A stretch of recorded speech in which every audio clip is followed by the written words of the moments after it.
Okay. Good morning, everyone. Welcome to our small business chat. Lovely to see you all. Hello, Karen, my co-host. Hello, Christelle.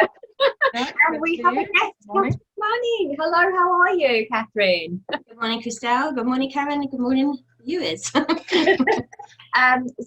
Catherine, we've invited on our show today because we are going to be talking about how you will end to it, like 2020. How will you finish off with 2020 as a year? And I think we can all agree that this was not on the plan. This, when we were looking at 2019 of what we wanted the year in advance.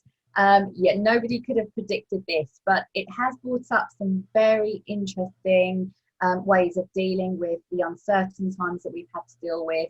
And I think that we are in either three categories as business owners.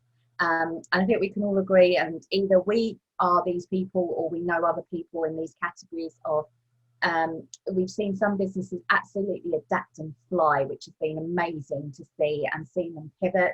We have seen people that have wanted to move faster, but for whatever reasons, you know, we're juggling home, we're juggling family, we're juggling other clients. We just might not have moved us forward as much as we'd liked.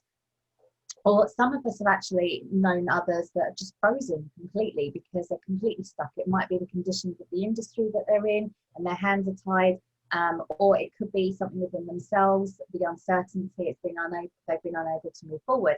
So, which is why we brought our expert, Catherine, along for this chat. And I think I'm a big believer, Catherine, I'm sure, I know you are, and this is why I love to chat to you. And Karen and I, we've done this before, but I believe a lot can happen in 3 months. And I'm not talking about transforming a business completely, but, you know, we think, oh my God, it's the end of 2020. Can't wait for it to end. What can we be doing? You know, that 3 months, there's a lot of things that you could put in place still and adapt so that you don't look back. If you are in categories 2 or 3 where things haven't moved as much, I think it's the point where come the end of 2020, you can look back and go, at least I did X, Y, Z to move forward. There's always that hope there. So Catherine, I mean, again, you've dealt with a wide variety of clients. It would be lovely to hear a little bit more about your business journey, because I love the resilience that you've shown in the businesses that you've managed. So perhaps a little bit of an introduction behind that. And then I'm sure Karen and I, we've got questions for you. So welcome, and give us a little chat about yourself, really. So obviously I'm a accredited coach with a certified coach, so with Action Coach. I'm a management accountant as well in the background. We had a business for many years, a wholesale business in visual merchandising, which is, if you don't know what visual merchandising, it's generally the windows and decorations throughout a store, whether it be spring, summer, Christmas, whatever, which was really successful. We had an excellent, name. We were award winning, everything. We had too much profit at times, believe it or not, for tax reasons. And 2016 happened and Brexit arrived, and we were very, very reliant on retailers, the big retailers, for our business. And they were just, the wind was taken out of their sails. They started slashing budgets left, right and centre, which had an impact on us. We had to go for more business, more projects to make up the difference. We'd been through recessions, and I've pivoted and changed the way we ran our business and still been really highly profitable. We'd had no problems, but Brexit really was a big thing for us. And well, for our clients, really, I suppose. And also we'd already had sort of the recession in 2008 where it took 20% of the high street away. And we could see that in some of our figures, but we'd gone more on the bigger projects, so it sort of wiped it out, and we were making good money. Anyway, what happened was really we had to make a decision at the end of 2017 whether we continue with the business, which wasn't the business we'd had for years, like over 20 years, or did we try and sell it? And it was a really tough decision. And that 2 years, I probably learned more than I learned in all the other years of success, because you really learn then what it's about, because it just, we felt lucky before. I could predict what we would grow by. It was no problem. So I think that really was an opening eye for me, and really made me want to be a support to other business owners, really, because I learned a hell of a lot. And we managed to sell our business, but it wasn't in the situation that we would have sold it 2 years before. It was a totally different animal. We had people coming in left, right and centre to try and buy that business, but then realising that London, we were central London, London's an expensive place, and it sort of put people off. So it was quite difficult. So that really made me want to go out and help other business owners. And I didn't know whether I'd do it through an accountancy angle, and then I, was introduced to action coaching, and that was it. That was exactly what I wanted to do. It does it all. Same framework as well, that I think a lot of us, what I love about some of the coaching experiences that I've encountered is that there are some key lessons there, and it just might be the framework that fits you. But Catherine is very much a straight talk, like us, very straight talking. What it is that you need to do, how you should approach it.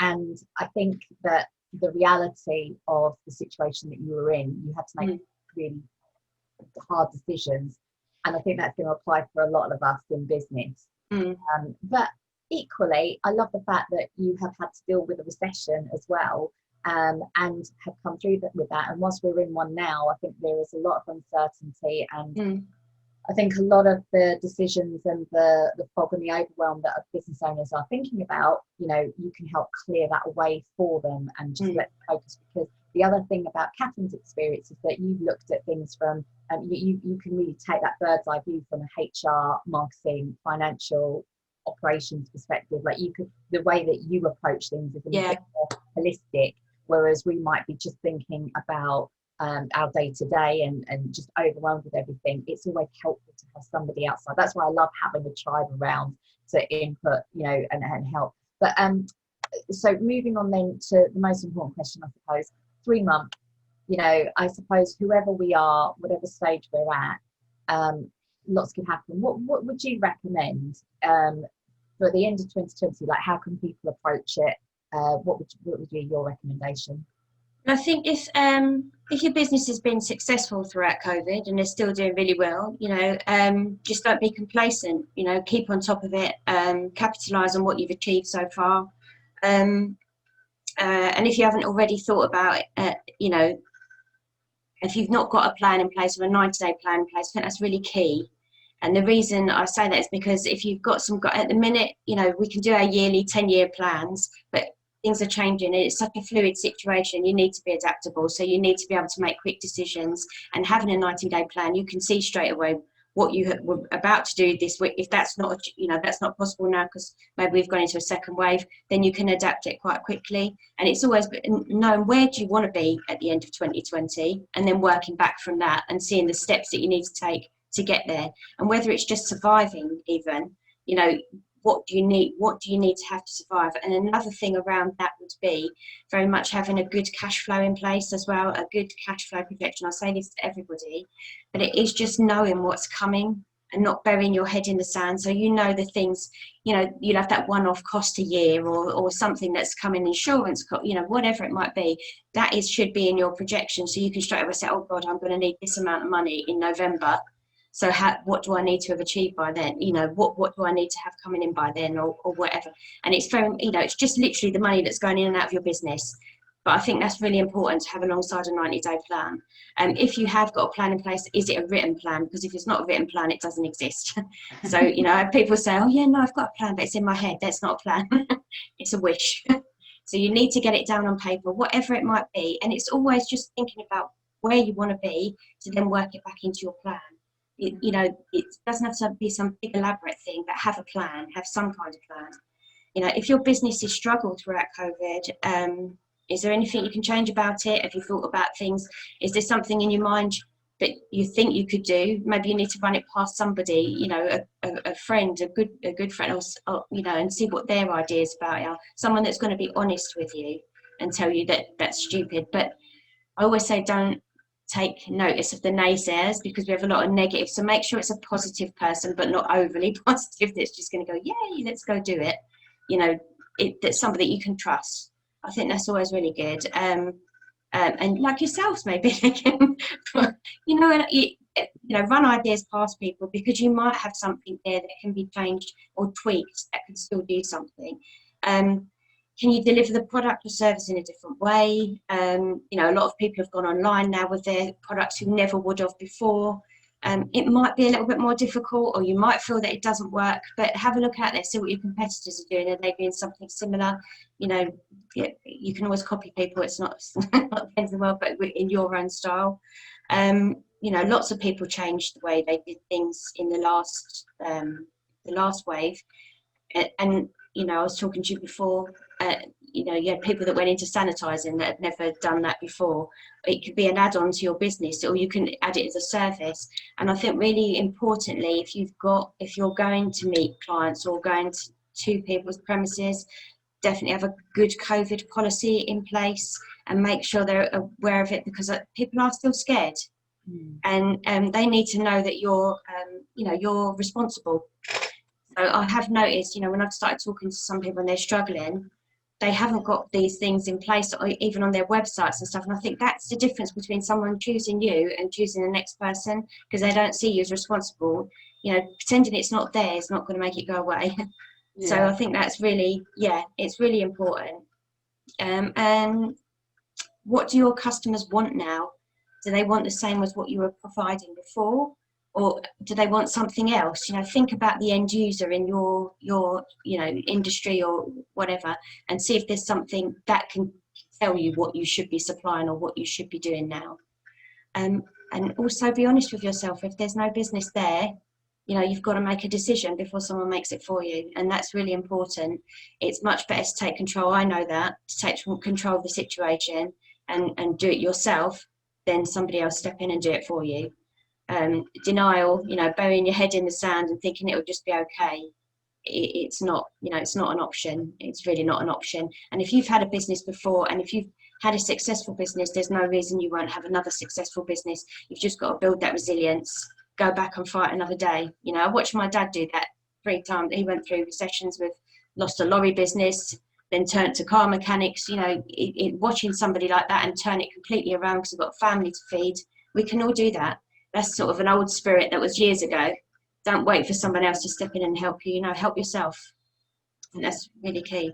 Yeah. I think it's so uncertain at the moment. You know, I think when people are talking about 2021, there are people that have still got issues with 2020. Yeah. And I get that, you know, and I speak to clients that are held back, and like, you know, money's going to be a key factor. And review your costs during that 90. I love the fact that you have to look at the financials as well as the plan, because you can have like the great big visions for what you want, but if the money isn't there to support it, then how do you string that back? There's nothing wrong with that at all, but is it going to give you the value in the way that you want, and where you want to invest? So I think that's a really important factor. And you're absolutely right. I think there is that line, isn't there? You know, I like to say I'm an optimist, but with the undercurrent of reality as well. I look at the situation and then choose what optimism I want to drive forward with it. I love that, actually. I think it was Simon Sinek that said it. It's like, yes, you're not blindly positive and stubborn and determined. Like, there's got to be a point of, you know, you always have learned something from this and to take forward. So it's really, really helpful advice. And hopefully you can actually see that there's been some progress by the end of the year, whatever it may be. I always like to write down, it's just another tip, but every quarter, like, I like to do things in 90-day sprints, and something that I've learned through working with a coach, I find it really helpful. But what worked, what didn't, and what you're proud of. And this sounds sort of, you're probably thinking like, why would you do that? But actually, after 4 quarters, when you look back, those tiny steps, if you're somebody, I'm a slow mover. I wish I'm so busy acting fast for my clients that actually when it comes to my own business, you sort of like get slowed down a little bit more. And I like to review things a little bit more cautiously, perhaps. But what I have found is that by looking at every quarter, these steps forward are built up, and it has always amounted to something positive that I can go, that was a really good year for those reasons. So I think that's really important with the mindset as well, with what you do, and having the harsh look through things and the positive options to take forward. You know, what can you be really proud of as well? That's something that's going to be key. Yeah, very much celebrate your wins, even the little wins from one week to another. One little thing, you know, really praise yourself for it, or treat yourself or do something with the family, whatever it might be. It is really important to celebrate the small things as well, because they all amount to big things in the end. So like you said, over the year, you'll suddenly think, wow, look what I've done. And that's really important. It is really important. Well, also those things that you've seen that's worked, you can continue to do those. So you could look back and go, oh, I forgot about that, and that really worked. Why have I stopped doing that? Maybe I should try that again.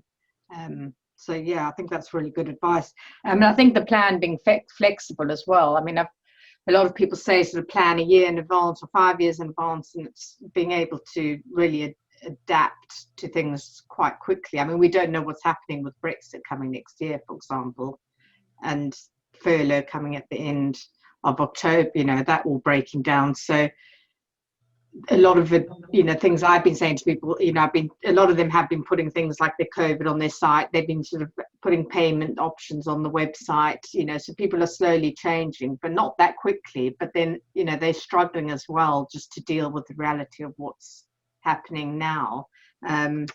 So I think, what I've been saying to people as well, similar to what you said, was make sure that they are kind of diversifying some of their products as well, not just focusing on one, because what a lot of them have noticed is come this and one thing drops away, there's absolutely nothing else to back that up.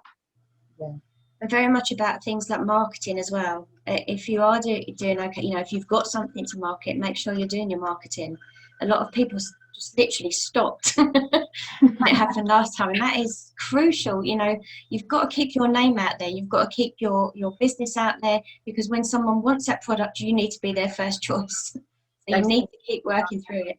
Yeah, you're 100% right. I see it with every recession, every time a client's in trouble, the first thing they cut is their marketing. And if anything, that should be that honestly should. And it's not because I'm a marketer that I'm saying that to spend it. I mean, I would happily tell you that for free. Anyone else, if you had to, or just embody that. But it is something that maintaining those lines of communication and showing that you are out there.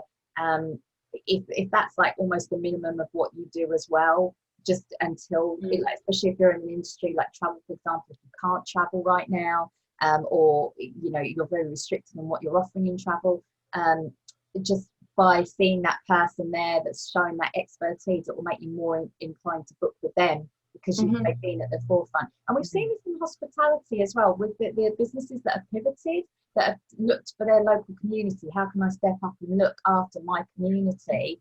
The actual sentiment amongst customers is that they're more likely to see those and work with those people and those small businesses. So that's why it's been so crucial to keep those lines of communication with your marketing open, even if it's just, what am I doing today? It's stuff that you can do at your level, not a problem. You don't have to hire someone to bring that in. There's all these steps. You just might need some guidance on it. So you're absolutely right. Thank you so much. I feel like that it's always calming to listen to somebody else, because whilst you're in it, the nerves might be in it. We're trying to regulate our own emotions, our own stress levels. So if anything, I hope that has been helpful, just to go, right, it gives you a plan, 90 days. You offer a 90-day planning session, don't you? Yeah, we do, yeah. Okay. The next one is, I think, 9th of October.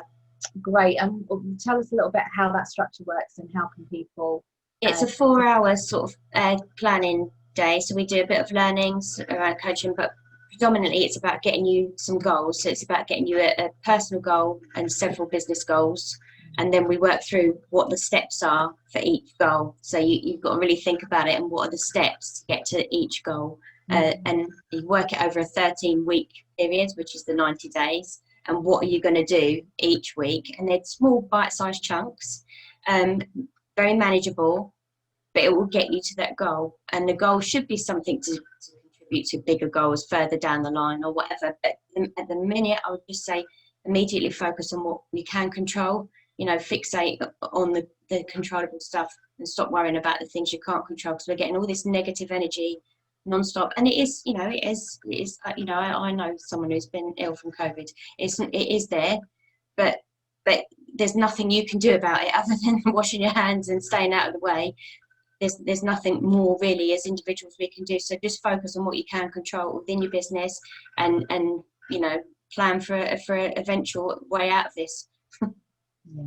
Yeah, in the 9-day plan, sorry, that's what we do. And we also get focus sheets. We get you sort of, you know, really digging deep, because people quite often you think you've got goals, but then there's something else that's more important. So it's really identifying what that is really, and putting that down on paper. And once it's down on paper and you've got the steps by steps, it's much easier to do. Otherwise it doesn't happen, it'll be another 3 weeks and there's nothing done. Yeah, it is a wish, exactly. And if you can give us the link for that, we will share it. Yeah. That would be great. Yeah, just I would thoroughly recommend it. I now work to 90 days. I literally have my next 90 days up right in front of me to work through on what I want to tick off and what the bigger picture is. So I thoroughly recommend it, and so that you can look back with a bit more positivity and key learnings to take into 2020. Absolutely. Fantastic. Thank you, Catherine. That was really good, really informative. Thank you for asking. Brilliant. No, absolutely. I'll tag you in so that you can follow Catherine as well. So we'll see you next week. My God, can you believe it? October, here we go. Holding on. Bizarre, isn't it? Never mind. Crazy. Thank you everyone so much, and we'll look forward to seeing you next week, same time Wednesday on our Facebook pages at 10 o'clock. Thank you. Take care. Bye. Yes. Bye-bye.